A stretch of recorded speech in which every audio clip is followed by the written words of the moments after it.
Hi, welcome to our channel of IGNOU Audiobooks, Indira Gandhi National Open University, Staff Training and Research Institute of Distance Education, STRIDE, Master's Degree Programs, Master of Arts, Distance Education, MADE, First Year. MDE411 Growth and Philosophy of Distance Education. Block 5 Growth and Innovations. Unit 8, Developing Improved Strategies Towards Better Student Support Services. Stage. V.S. Prasad traced the experimentation and innovations that are very important in open and distance education since the education through distance mode is new. Diversified means and methods have to be employed for extending effective support services to its learners in the open and distance learning. He strongly felt that learner support services are essential element, but not a supplementary tool. Universities provide more direct services to its learners by providing effective learner support services. In this write-up, the emphasis that the learner support is mostly related to affective domain activities rather than cognitive domain and mostly related to mindset of the people who render services to its isolated learners. Introductory remarks. I am grateful to the Indian Distance Education Association for honoring me with the privilege of delivering keynote address at the annual conference. I have no claims for any superior wisdom in this field. Based on my long association with this system as a practitioner in various capacities and as a critical observer of social phenomena, I venture to make a few observations for the consideration of the members of this professional body of distance educators in India. These observations are more the expressions of self-understanding and loud thinking. This, I think, is one of the main purposes of any annual conference of professional bodies. Distance education, an essential form of education. Distance education is a product of the convergence of two kinds of streams. A. The educational vision of realizing human potential and the technological vision of liberation from space and time constraints. It is one of the most important educational innovations of the 20th century, though the beginnings can be traced to earlier periods. Those of us who are very fond of tracing every successful modern idea to our ancient wisdom could claim Ekalavya as a first distance learner. The establishment of the British Open University in late 60s and its successful functioning during the last few decades gave legitimacy to distance education as a desirable form of education. Harold Wilson, the former Prime Minister of UK, who was instrumental in the establishment of British Open University, once, when asked what significant contribution he wishes to be remembered for, replied that he most wished to be remembered for as the founder of Open University. G. Ram Reddy, pioneer of distance education in India, rightly observed that the system is needed more for developing countries. Distance education, known by different nomenclature, is not only considered a desirable system, but also become an essential form of education and training for development. Traditionally, the conventional education was considered a mainstream educational activity and distance education a supplementary or an additional mode to attend to the educational needs of particular target groups. This is considered an essential component of education system whose scale of operations are very large, adopting varied methods and systems to serve diverse purposes. Today, in 107 countries in the world, there are 1086 distance education institutions offering 28,295 courses in science, technology, social sciences, humanities, and whatnot. As distance educators, we can feel happy and proud that we are participating in a very useful social activity. Paradigm shifts in education, momentous changes are taking place in all walks of life. Education as a subsystem is also influenced by these social changes. Historically, some of the paradigm shifts in education are: 1. Education as a privilege to education as a right. 2. Teacher-centered institution-based education to learner-centered home-based and workplace-based education. 3. Community-supported education system to state-supported education system to market-driven education system. And 4. Education as one-time activity to education as a lifelong activity. The open and distance education is a response to these paradigm shifts in education.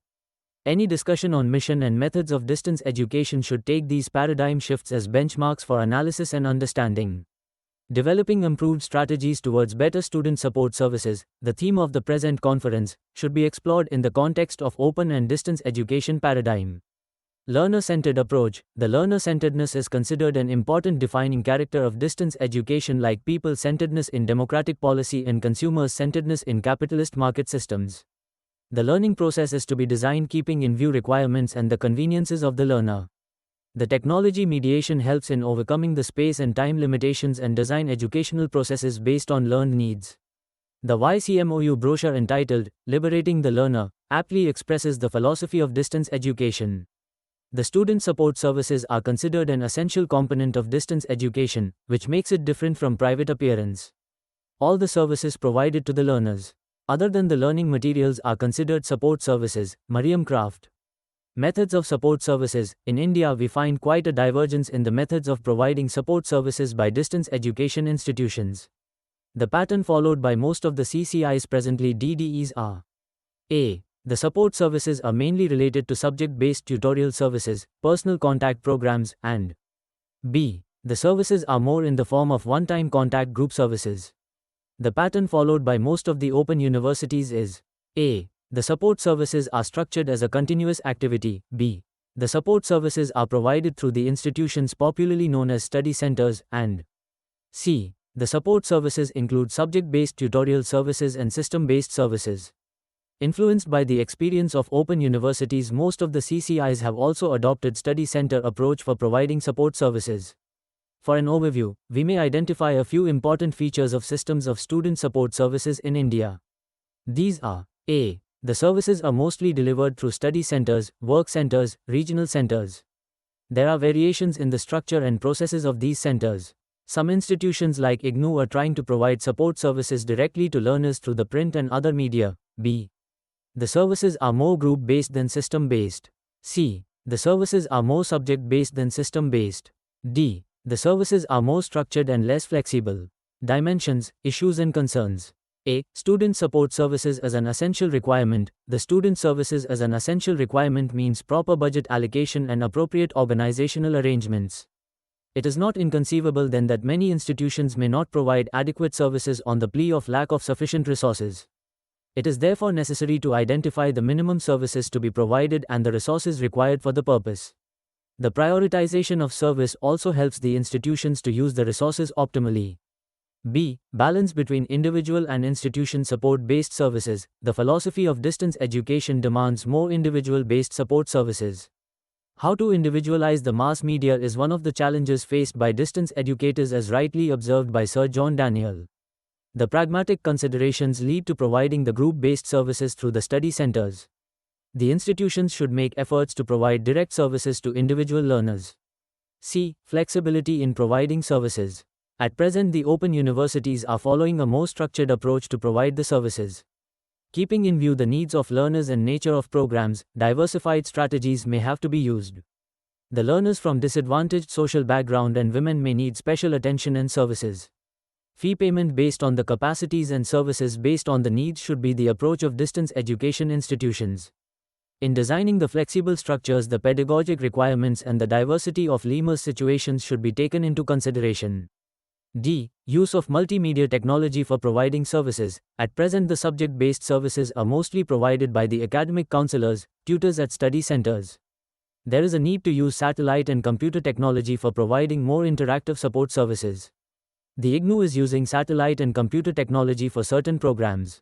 The IGNOU is also trying to experiment with multimedia learning centers. The cable TV network can also be used for providing services. Information technologies can be more widely used for providing more efficient administrative service and for dissemination of information. The fears that the technology used in distance education may drive away the poor from the system should be given due attention. The only hope is that as the technology costs are falling and the scale of distance education operations are very large, the developing countries may be able to use the technology more extensively, with the state playing a key role in the development of technology infrastructure. Here a word of caution may be appropriate to guard ourselves against technology fetishism. Technology, though very useful, cannot be an all-out solution for the problems of distance education. Technology is only a tool and its use should be guided by human choice of right values.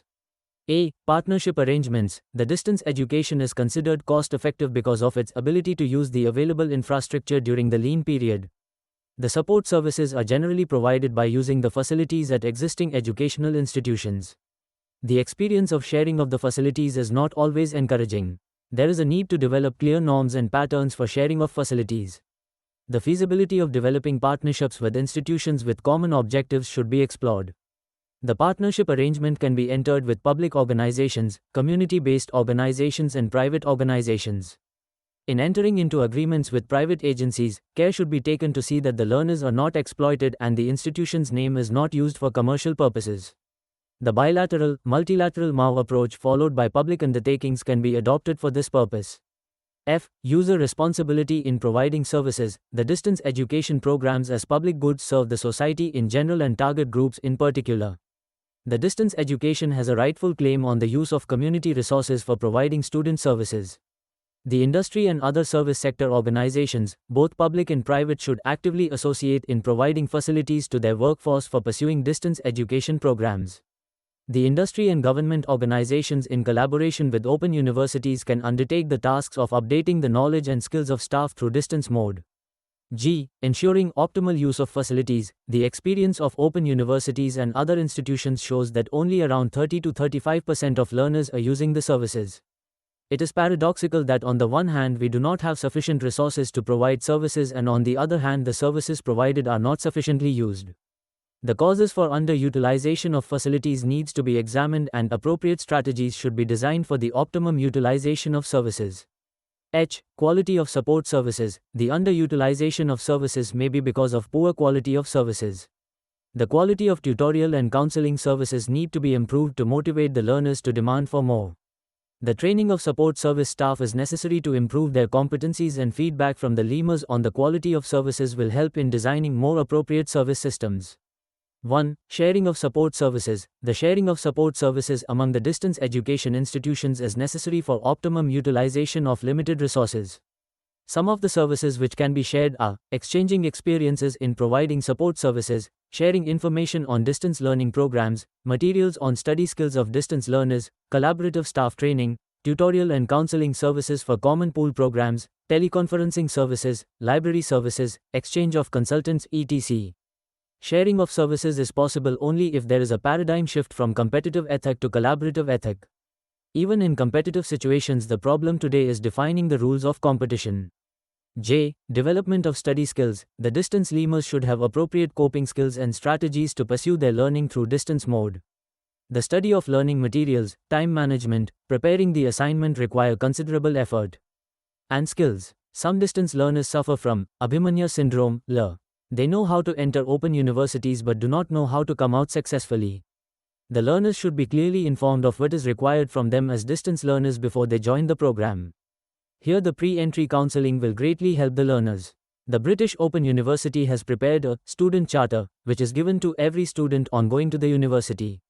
It contains in detail what the university is, how the teaching learning process takes place, what are the responsibilities of the student and what are his/her rights. This practice deserves to be followed by all distance education institutions. It is said that in the conventional system the students create problems to the institution. But in distance education institution creates problems to the students. The high expectations not matched by efforts and competencies may result in frustrations and unfounded dissatisfactions. The weak contractual relationship is one of the causes for the ineffectiveness of the system. K. The administrative arrangements. The implementation is the Achilles heel of all the programs. The grand designs may crash to ground if not properly implemented. The administrative efficiency of the institution is a critical variable in providing the services. There is a progressive decline in the work ethics of staff of public institutions in general, and educational institutions are no exception. From the performance criteria, the staff of public institutions can be categorized into 4 groups. A. The competent, but not committed. B. The committed, but not competent. C. Neither competent nor committed. D. Competent and committed. These are only analytical categories, neither absolute and exclusive nor fixed. The institution policies and actions must recognize and encourage the last category of staff, weed out the third category, train the second category to improve the competencies and motivate the first category to give their best to the institution. The institutional management practices must help in the development of the spirit of performance in the institution. But unfortunately, as Peter Drucker observed, most of what is called management consists of making it difficult for the people to work. We are trapped in a bundle of paradoxes, good employees trapped in bad systems and good systems destroyed by bad employees. The institutions require leaders with vision to resolve these contradictions. As the nations require politicians who have the political courage to look beyond the next election, the institutions require leaders who have the courage and conviction to look beyond their term of office. L. Globalization. The developments in technology made the national boundaries irrelevant in many spheres of activities. Death of Distance is the title of the special issue of The Economist, September 3, 1995, on telecommunication. Information technology will cut down lags in learning. Knowledge in a digitized form can be instantaneously diffused across the world. Today it is possible to download volumes of information from the internet, virtually and instantaneously. Virtual universities consisting of a market of individual suppliers of instruction pursued by consumer students paying prices determined by market forces is now technically viable. Many foreign universities are offering distance education programs in our country. In the context of resource crunch in higher education and self-financing approach for funding of distance education institutions, the student satisfaction may become one of the critical factors for the survival of the institutions. The global competition in distance education, it is hoped, will force the distance education institutions in India to provide better services to learners to survive in the field. M. The role of national and international agencies. The national and international agencies in distance education can help in sharing of information, experiences and resources. The Distance Education Council is facilitating the exchange of ideas by associating in organizing workshops and seminars on this theme. The DEC is also providing developmental assistance to state open universities to strengthen their support services infrastructure. Further, the Council is also encouraging research in this area by funding research projects of staff of state open universities on student support services. N. Need for experimentation. The distance education systems are in an evolving stage. Different models of support services should be tried in practice before evolving an appropriate model. Different organizational arrangements may have to be experimented with. The pilot project approach may be adopted to learn from the experience. Concluding remarks. I have tried to share some concerns in developing strategies for providing better services to learners. I am sure all of you are equally aware of some of these problems. I have done the job more like a traditional academic lawyer analyzing the problems. The solutions, I hope, will emerge from the practice, provided we are open to ideas and capable of learning from experience. I am reminded of a comment of a cynic who defined a conference as a meeting of individuals who individually cannot do anything and collectively decide that nothing can be done. As optimists, all of us have a responsibility to disprove the cynics. Let us hope that education as a creative human endeavor is capable of responding to new challenges. Thank you.